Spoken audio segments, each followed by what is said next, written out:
What's up, YouTube? Your boy back here once again with another sport topic, and we talking a little bit more basketball. And this one's a special shout out to all my Magic fans. A lot of y'all been getting at me in the comments. A lot of thumbs ups and thumbs down on my last couple Magic videos. A lot of comments agreeing with me and disagreeing with me. I want to take the time and tell y'all thank you for every single like, every single dislike, every single comment, every single view. I appreciate that. So, without further ado, let me get something straight.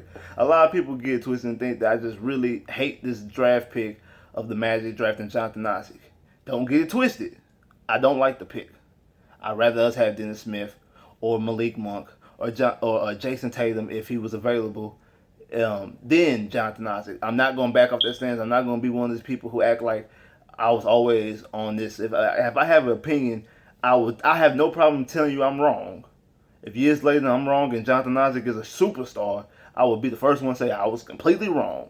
I was wrong with Dwight Howard and Emeka Okafor. I wanted Emeka Okafor back then, and we ended up getting Dwight Howard. I thought that was a crazy decision, and it turned out to be the best. So I have no problem saying I'm wrong. But my issue is not with Jonathan Isaac.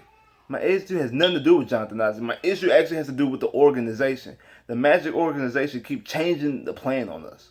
They keep saying one thing and doing the other. My only issue with Jonathan Isaac, the player, is his lack of offense aggression. Now, part of the reason why he could lack offense aggression is because he only averaged 26 minutes at Florida State, so he didn't really play that much. That's the lowest minutes of anybody that was drafted in the top 10. They didn't run the offense through him. So maybe if we run the offense through him, maybe he will be more aggressive. Maybe he will be more take charge. Now, his size, I like his size. I don't like his weight because he's only 205. People compare him to Kevin Durant because he's slender. Kevin Durant was 215 coming out of Texas. He's only 205. He's taller than Kevin Durant. Kevin Durant was 6'9". Some outlets have Jonathan Isaac at 6'11". Some have him at 6'10". And he was even stated during his interview process, not the interview process, but during his introduction interview for the Magic, that he said the doctors told him that he was going to be a 7-footer. So if he's a 7-footer who can shoot the three, because they say he might be the best three-point shooter in the draft. If he can step back and shoot the three as a 7-footer, and also he used to be a guard when he was in high school, but he had growth spurt his senior year, junior or senior year, so he has guard-like skills. He's always been playing as a guard, so he has guard-like skills, and be a 7-footer who can shoot, then we do have a steal. Then we do. I will definitely admit that we do have a steal. And he actually has a potential. They say he has the highest ceiling of anybody in the draft. And I understand that because of his size and his athleticism. But he also has the lowest floor because of his size and athleticism.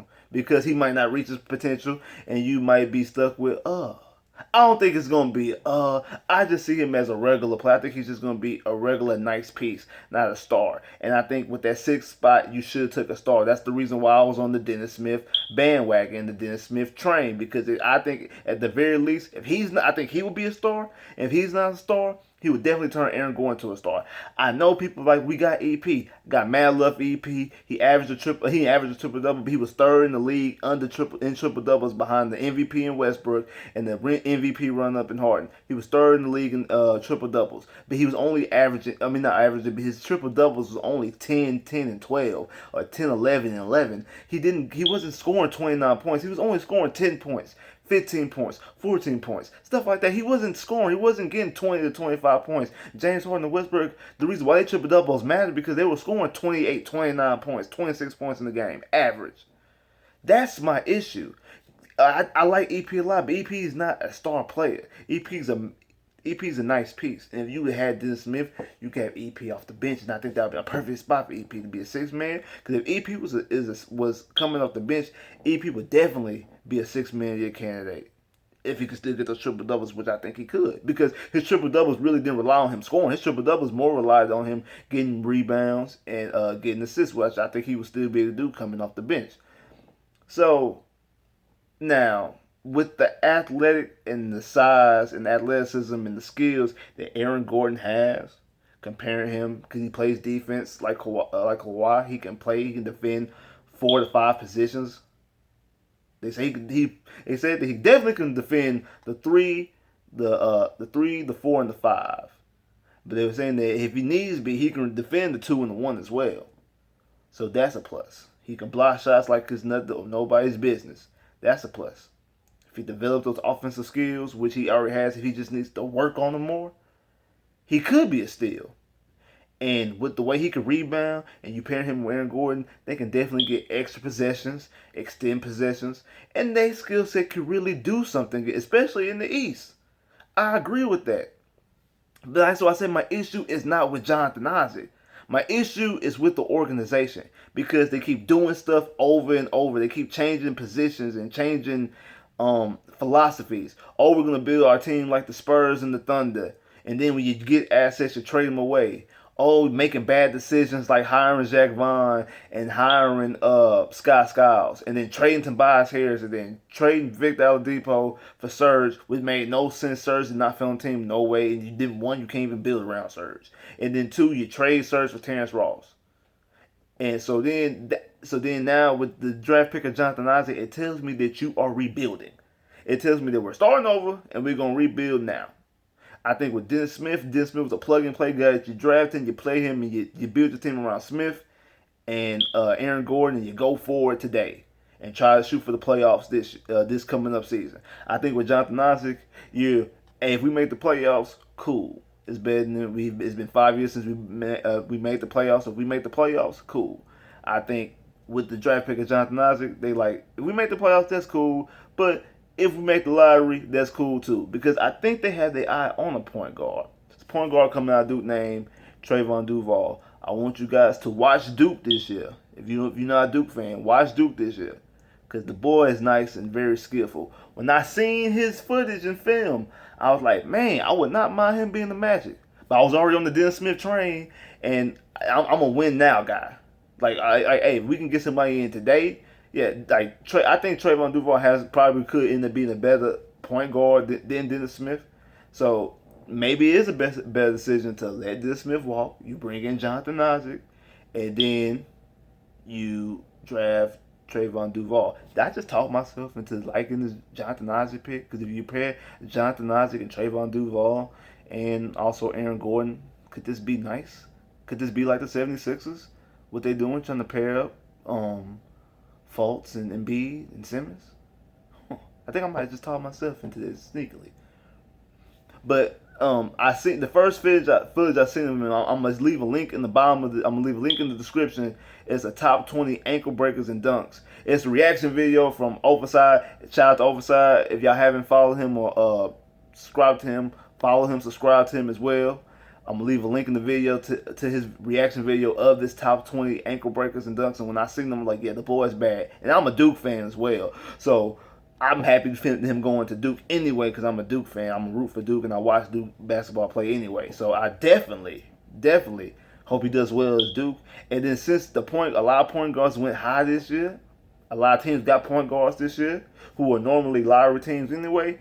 He might not be drafted as high as he normally would be in a normal draft because of how point guard heavy this draft was. So you might not have to have the number 1 overall or the number 2 or the number 3 overall pick. You might be able to get him at 4. I think the best player in the draft this past year went at 5 in De'Aaron Fox. So you might be able to get him at 4 or 5 if you get into that 4 and 5 range. I'm not saying tank, but to me this move kind of smells like that. Like, we're not interested in winning this year, maybe not next year either. Maybe we waiting to get some more pieces. But I think if you were drafted Dennis Smith, you would have been like, yeah, we trying to get to the playoffs this year. Because that's what the philosophy was earlier when you trade for Serge. Because you don't trade for Serge to tank, you traded for Serge to win now. So it's like they keep changing. Oh, we're going to build. Oh, we're going to make trades. Oh, we're going to try to go now. We're going to try to go to playoffs now. Oh, now we're going to tank. Like, it's like they don't know what they want to do. And that's my real frustration. But if Jonathan Isaac can maximize his talent, maybe he can be a superstar. I'm hoping that's the case. And then especially if Jonathan Isaac maximizes talent and we can get Aaron Gordon to maximize his talent and somehow we can bring in Trevon Duval as well at the point guard position, maybe the Magic can go back to those 94, 95 years. We had a young team with young players and young studs and young stars in the Magic Kingdom of Orlando. Like, share, subscribe if you haven't already. Click that bell to get more videos already. I drop videos every day. It ain't nothing new. So y'all just keep on coming. Just keep on watching. Keep on filming. I'm doing this for y'all, man. So holler at me. If you want to get on, I'll let you on. Just comment. You got to be subscribed first and comment. Let me know you want to be on. I'll bring you on for a video. So, just like I said, just like, share, subscribe if you haven't already. And let's keep these videos going. And, hey, Magic, hopefully, I hope that everybody who's been disagreeing with me and telling me that Jonathan Isaac is the truth, I hope y'all right. I hope y'all right. Like I said, my anger's not with Jonathan Isaac. It's actually not even with the pick of Jonathan Isaac. It's with the organization keep flipping the script on us. That's my real issue. Holla.